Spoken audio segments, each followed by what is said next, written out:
প্রচুর প্রচুর মানে এক্সপ্লেন করা যাচ্ছে না আর কি। শুরু হয়েছে একদম খুব ভালো কাজ করছে। হ্যাঁ অ্যাকশন টাচও খুব ভালো, খুব ভালো। আর নতুন গল্প বলতে আসছে তো তোমাদের চরিত্রগুলোর সাথে যদি আমরা দর্শকদের একটু পরিচয় করি। চরিত্র আমার ডান দিকে আছে শাড়ি, আমার নাম হচ্ছে সার্থক মুখার্জি, আর ওর নাম হচ্ছে শোলক। তো এই শাড়ি আর শোলকের গল্পটা শাড়ি আর শোলক হচ্ছে দুই বোন, আর আমরা হচ্ছে একে অপরের অপোজিট। মানে ও যদি ডান পিঠে হয়, আমি ভীষণ শান্ত একটা মেয়ে। আমি শাড়ি পাড়ে নকশা করি, আমি শাড়িতে নকশা করি। আর আমাদের স্বপ্ন হচ্ছে একটাই, শাড়ি আমাদের শাড়ি অনেক জনপ্রিয়, অবশ্যই আরও বড় কোম্পানি হবে, এটাই আমাদের স্বপ্ন। আমাদের মাথার একটা বড় ছাদ হবে, এটাই আমাদের স্বপ্ন। এটা না প্রতিটা ঘরে ঘরে রিলেট করতে পারবে আমাদের স্টোরিটা দেখে, যে কি প্রত্যেকে রিলেট করতে পারবে, যে একটা আমাদের স্ট্রাগলটা দেখে রিলেট করতে পারবে।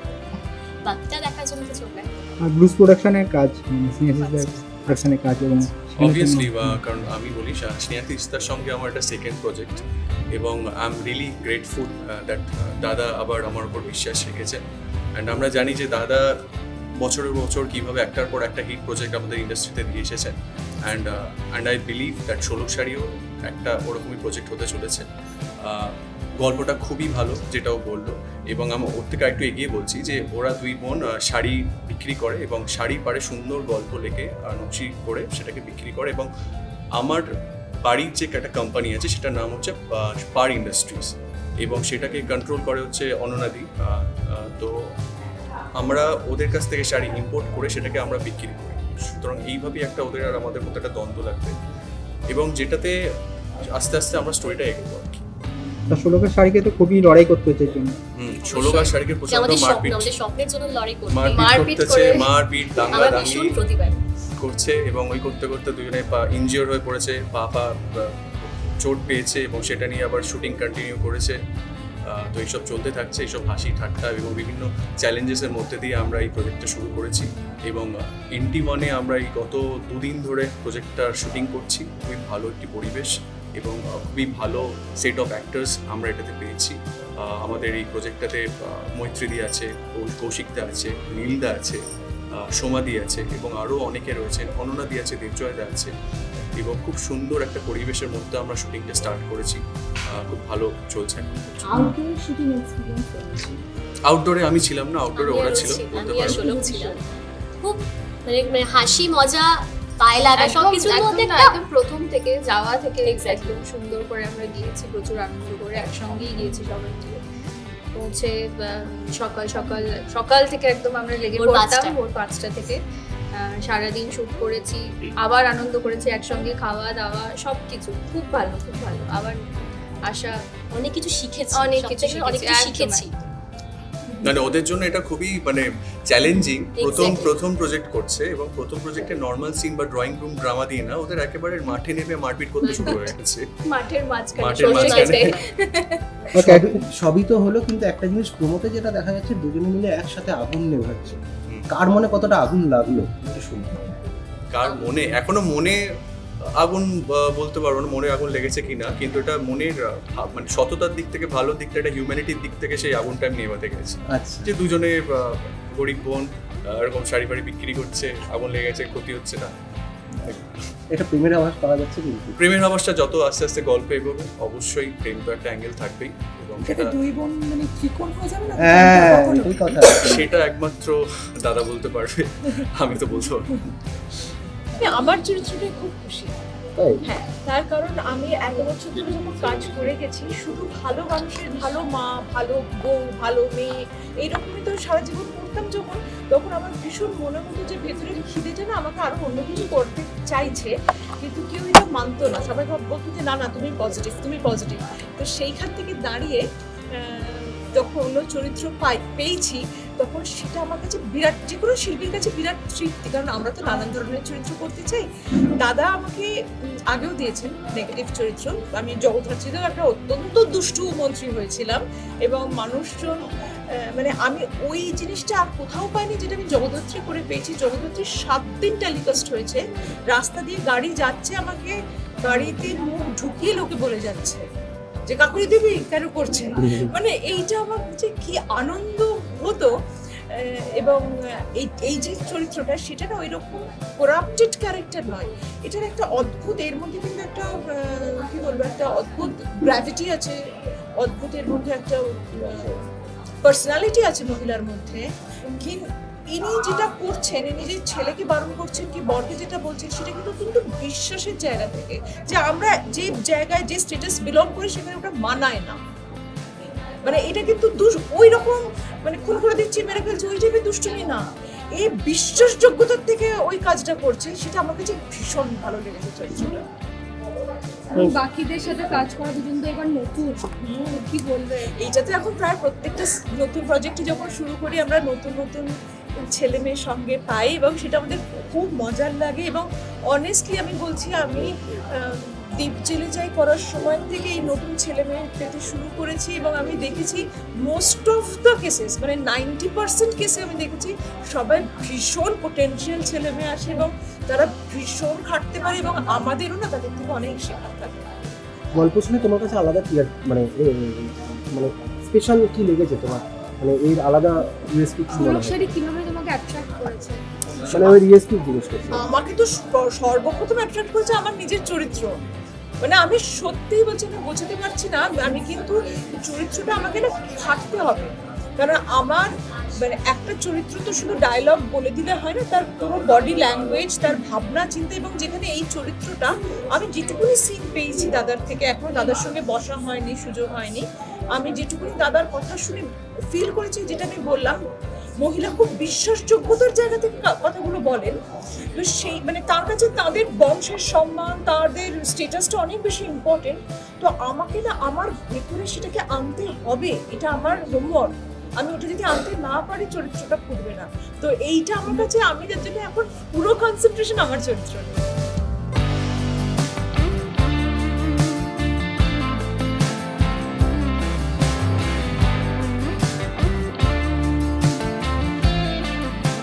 আমার নিজের সম্পর্কে কিছুই বলার নেই, আমি তো নতুন এসেছি। যাই হোক, আমি ব্লুজের সঙ্গে বেশ কয়েক বছর পরপর অভিনয় করেছি ব্লুজ কোম্পানিতে, বোধহয় এটা 4th প্রজেক্ট। আমার এই প্রজেক্ট সম্পর্কে যেটা সবচেয়ে বেশি আগ্রহ, যে আমাকে যে চরিত্রটা লেখক স্নেহাশিস চক্রবর্তী দিয়েছে, সেটা প্রায় আমি জীবনে পাইনি। আমি একটা পজিটিভ চরিত্র অভিনয় করছি এবং সব থেকে আরো আনন্দের যে চরিত্রটা ঘর জামাই যারা হয় তারা তো ইউনিক ক্যারেক্টার হয়। তো উনি আমাকে এত কিছু, এত বছরের এত রকম কীর্তির পরে এরকম একটা চরিত্র যে আমার উপর আস্থা রেখেছে, তাকে কি করে সেটাই ওনাকে দেখে সম্ভব। রাস্তা যখন রেখেছেন তখন আমাকেও সেইভাবে চেষ্টা করতে হবে, যাতে আমি চেষ্টা করতে চরিত্রটা সেটা করার জন্য আপনার চেষ্টা করবো। আমার তৈরি হওয়ার জায়গা শুধুমাত্র টেলিভিশনের থেকে যতটুকু অনন্যা বিশ্বাসের নামটা এস্টাবলিশ করতে পেরেছি, তার শুরুটা ব্লুজ ছাড়া কোনোভাবেই হতো না এবং পথ চলার বেশিরভাগটাই ব্লুজ। সেটার একটা অন্য কাহিনী আছে, কারণ ব্লুজের কর্ণধার মানে দাদা স্নেহাশিস চক্রবর্তী। দাদা বলা কম, স্যার, মেন্টর, দাদা, গাইড, ফিলোসফার অ্যাট টাইমস। সবকিছু মিলিয়ে ওনার প্রত্যেকবারই আমার উপরে একটা করে কি বলবো, একটা করে ওনার চ্যালেঞ্জ থাকে সবসময়। যে কোনো চরিত্র যখনই দেন সবসময় আমাকে একটা হলে ভয়েস টেক্সটে হলে মেনশন করে দেন যে ফাটিয়ে করো, কিন্তু গাফিলতি করো না, নিজের কাজের সাথে ধোকাধাড়ি করো না, ফাটিয়ে করো, মন দিয়ে করো, কারণ চরিত্রটা সেরকমই। এই যে যখন উনি এটা বলে দেন, জানো না, আমাদের মোটামুটি টেনশনটা এখান থেকে এখানে চলে আমার এবং উনি সবসময় আমার চ্যালেঞ্জ। আমার খুব দুঃখ হয়েছে, মাঝে মাঝে বলেছি, অনেকেই হয়তো দেখতে পায় না, মনে করে যে আমি নেগেটিভের বাইরে স্টিরিও টাইপ হয়ে যাওয়া হয়, জিনিসটা খুব কষ্ট দেয়, পর্দায় প্রেম করতে কান্না করতে। আর আমার মনে হয় যে আমি আমাকে পজিটিভ চরিত্র খুবই, এবং সেটাও দাদাই আমাকে বলতে দিয়েছে কাজের সময়, যে আমাকে পজিটিভ মানুষ খুব সুন্দর, কিন্তু নেগেটিভ এতদিন ধরে আমি প্লে করছি, আসছি প্রায় 2 বছর বাদ দিয়ে 12 বছর প্লাস, করোনার 2 বছর বাদ থেকে 12 বছর ক্লাস আমি কাজ করছি এবং এই একটি আঁকড়ে ধরে আছে, কারণ আমার বারবার মানে আমার মধ্যে ওই জিনিসটা কাজ করে যে এই জায়গাটা আমার যতদিন এরা চাইছে আমি থাকতে চাই, আমি টেলিভিশনটা করতে চাইবো, একদম আলুফ হয়ে যেতে চাইবো না, আস্তের সঙ্গে প্যারালালি কাজ করবো, অন্য কিছু করলে করবো, টেলিভিশন থেকে একদম আলুফ করবো না বা এটা এই জিনিসটা আমার মাথার মধ্যে কখনো আসে না। তো সেইখানে দাঁড়িয়ে ব্লুজ এবং দাদা হচ্ছে এবং ওনার গল্প আমার কাছে চোখ বন্ধ করে, আমি সব জায়গায় হয়তো নেগেটিভ অ্যাপ্রোচ পেয়ে থাকি, কিন্তু যখনই গল্পটা ওনার চলে আসে আমার সামনে তখনই আমার মনে হয় যে আমার ভালো লাগা খারাপ লাগা এইগুলো আমি ওনাকে বলতে পারি, ওনার সাথে ডিসকাস করতে পারি, উনি আমার পালসটা বুঝে চরিত্রটা গঠন করেন বা চরিত্রটাকে এগিয়ে নিয়ে যান কোনো ক্ষেত্রে, এবং আমার একা নয় সবার ক্ষেত্রে। সবাই আমরা একটা জায়গায় খুব থ্যাঙ্কফুল থাকি যে যদি মনে হয় বুঝতে পারছি না তো এটা কি করবো, ওনার বকুনি সব থেকে বড় কথা, ওনার বকুনি আমার কাছে আজও, আমি এইটুকু থেকে এইটুকু হয়েছি, আজও আমার কাছে ভীষণ মানে এখন তো বকুনিটা বকুনি কম, উনি যাই বলেন খুব কোথাও একটা খুব দিতে যায় ও মাই গড আমি এখন এরকম বকুনি খেতে পারি, কিন্তু ট্রাস্ট মি বকুনিটার মধ্যে অনেক কিছু থাকে, অনেকটা ভালোবাসা জড়িত থাকে, ভালোবাসা জড়িত থাকে। আর চরিত্রের নামটা খুব ইম্পর্টেন্ট, এটা বলছিলে একটু আগে। হ্যাঁ, আর সব থেকে বড় কথা চরিত্রের নাম বলতে আঁচল মুখার্জি, আঁচল নামটাই সবার এবং একটা সময় খুবই সিরিয়াল সেখান থেকে আজকে সানে আমরা 16 শাড়ির মধ্যে আমি আঁচল মুখার্জি করতে পেরেছি বা হয়ে উঠতে শুরু করেছি, কতটা তাড়াতাড়ি এটাকে এস্টাবলিশ করে দিতে পারি, কতটা তাড়াতাড়ি তোমাদের সবার মন ছুঁয়ে যেতে পারে, এটা থাকবে আমার টার্গেট। বাকিটা তোমাদের অনেকটা ভালোবাসা দরকার প্রত্যেকটা চরিত্রের পিছনে, প্রত্যেকটা কাজের পিছনে। যারা দর্শক এবং বাংলা সিরিয়ালের দর্শক তো শুধু বাংলায় নেই, বাংলার বাইরে আছে, বিদেশেও থাকে, রাদার আমাদের খুব পাশেই আমাদের যে বিদেশ বাংলাদেশ সেখান থেকে তো প্রচুর দর্শক থাকে। তো আমি সবার কাছে একটাই আবেদন, আমার একটাই রিকোয়েস্ট, আমার ভালোবাসার রিকোয়েস্ট যে তোমরা 16 শাড়ির পাশে থেকে আঁচল মুখার্জিকে তৈরি হতে বড় হতে তোমাদের চোখের সামনে হেল্প করো। বাকি চেষ্টাটা আমার পুরোপুরি লেগে থাকবে, দাদার গল্প মাথার উপরে থাকবে আর আমার কিছু করার থাকবে। আমাদের লাস্টে অ্যাক্টিং করছে দুটো নতুন মেয়ে কাজ করছে এখানে, তাদের জন্য কি বলবে? সব থেকে বড় কথা এখন তো নতুন মেয়েরা, মানে আমিও কখনো নতুন ছিলাম যখন আমি তৈরি হয়েছিলাম বা তৈরি হচ্ছিলাম বা এখনো তৈরি হওয়ার অনেক কিছু আছে, যখন নতুন হয়ে আসে সবাই তখন খুব ইম্পর্টেন্ট হয় সিনিয়ররা কারা আছে তারা কতটা হেল্পফুল। আমি খুব হেল্পফুল সিনিয়র্স পেয়েছি, হয়তো আজকে ইন্ডিভিজুয়ালি ইন্ডিপেন্ডেন্টলি নাম নেওয়াটা খুব, কারণ অনেক লম্বা লিস্ট আছে, নাম নেওয়াটা যায় না, কিন্তু আমি খুব মানে খুব ভালো সিনিয়র্স পেয়েছি এবং আমি যখন একটু একটু করে একটুখানি সিনিয়রিটির জায়গায় তৈরি হতে পেরেছি বয়সের কারণে এবং কিছুটা অভিজ্ঞতার কারণে, সেখানে আমারও একটা চেষ্টা থাকে যদি ছোটো ছোটো ভাই বোনেরা যারা আসছে তাদের যদি কোনো জিজ্ঞাসা থাকে, দেখো জোর করে কিছু খাইয়ে দেওয়া যায় না, পড়িয়ে দেওয়া যায়, তাদের যদি জিজ্ঞাসা যে আমার খুব ছিল, আমার আজও খুব থাকে আমার সিনিয়র থেকে যে আমি এটা কিরকম করলাম, ঠিক আছে এটা কি ভালো লাগলো নাকি একটু অন্যভাবে ভালো চেষ্টা করি। দাদা উনি সবসময় যদি কথা নাও পছন্দ করেন, যথেষ্ট ব্যস্ত মানুষ, বাট গল্পটা ওনার, তৈরিটা ওনার, খাবারটা রান্নাটা রেসিপিটা ওনার, তো সেই অবধি যদি নাও যায় আমি চেষ্টা করি কনভিন্সিং আশেপাশে সিনিয়র্সরা যারা যারা যাদেরকে আমি ভীষণ ফলো করি ভালোবাসি তাদেরকে আমার একবার কোনো জিজ্ঞাসা থাকে যে কি ভালো লাগলো ওনারা নিজেরা বলে খুবই ভালো লাগে, আর যদি কখনো কোনো টিপ্পনি থাকে সেটা ওনারা দেন আমাকে, কারণ আমি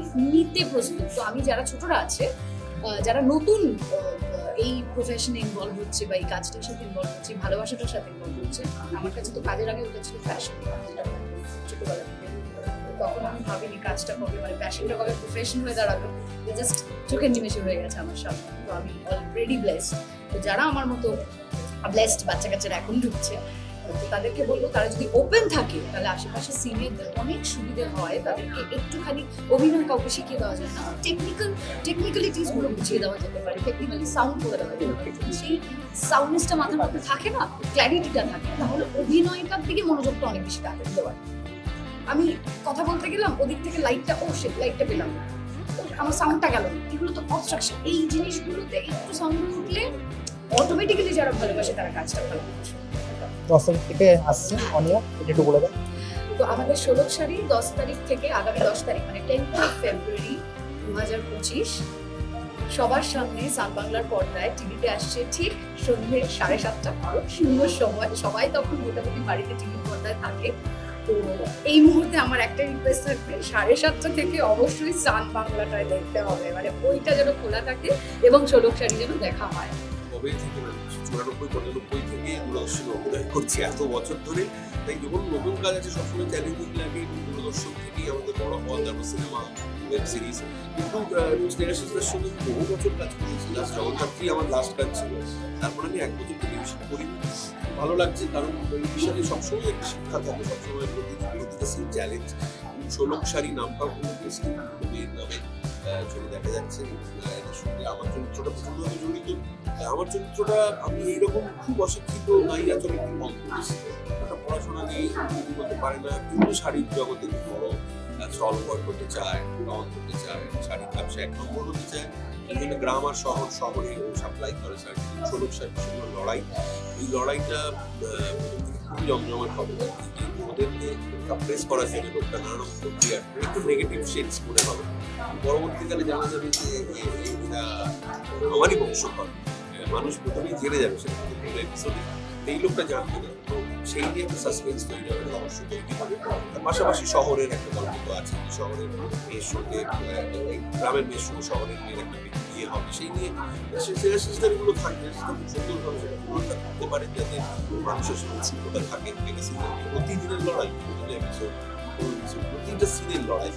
তো সেটার জায়গা থেকে আমার এই চরিত্রটা প্রস্তুতি নিয়ে আমি করি। আমার খুব বড় খরাজদার, আমি সাহায্য নিতে খরাজদার দারুণ ডায়লগটা করে, রোজ তো নেওয়া সম্ভব নয়। সেই ডায়লগটা যাতে বলা যায় ঠিকভাবে, চরিত্রটাকে যত গাইয়া করা যায়। আমি একেবারেই গাইয়া দিই, মানে ওই অর্থে গাইয়াটা কিছু বলছি না, বলতে চাইছি গ্রামে বড় হলে লোকটার অশিক্ষার দরুন কিছু প্রকাশ করতে থাকে। তার জামা কাপড়ে, তার বসায়, চলায়, তার জুতো পরায়, তার কথা বলায়, তার হাত ভাবে, সেইটাকে যাতে একটা আমার বিপরীত, সম্পূর্ণ বিপরীত চরিত্র, সেটাই একটা চ্যালেঞ্জ। আশা করি সমস্যা নেই। তার বাংলা একটা বেশ আমার মনে হয় খুব বড় আমার ফিল্ম এভাবে শুরু হয়েছে, 4-5 দিন শুরু হয়েছে। আমি খুবই এক্সাইটেড লাগছে। শাড়িতে গল্প বলার গল্প যেটা এখানে বলা হচ্ছে, এবং সেখানে আরেকটা ব্যবসা, হ্যাঁ আরেকটা দলও আছে যারাও চাইছে এদেরকে যাতে না উঠতে পারে, সেই জায়গায় যদি একটু বলো। ওই লড়াইটা তো এখানে আছে, একটা হচ্ছে আমার সঙ্গে একটা লড়াই আছে, কারণ এই বহুদিনের শাড়ি বড় ব্যবসায়ী, সে একদম নিচু স্তর থেকে উঠে সেখানে নতুন দুটো মেয়ে আবার শহরের ফ্যাশনে তার শাড়ি ব্যবহৃত হচ্ছে, এটা নিয়ে লোকটার হিংসা হচ্ছে, যে নিজের বংশধরের সঙ্গে হিংসাটা হচ্ছে। এটা খুব ইন্টারেস্টিং একটা জায়গা। আর একটা দল তো থাকবেই যারা কনস্পিরেসি করবে, যে এই চরিত্রগুলোকে যারা চরিত্র উঠতে না পারে, যারা প্রশংসায়, তারা শহরে, গ্রাম থেকে শহরে এসে নাম করতে না পারে, এই ধরনের লড়াই, এই ধরনের আমরা বাস্তব জীবনেও সেটা দেখি। সেটা কন্টিনিউয়াস থাকবে। আর মেগা সিরিয়াল তো তারপরে আরো অনেক সাবপ্লট তৈরি হবে, অনেক রকম চরিত্র আসবে।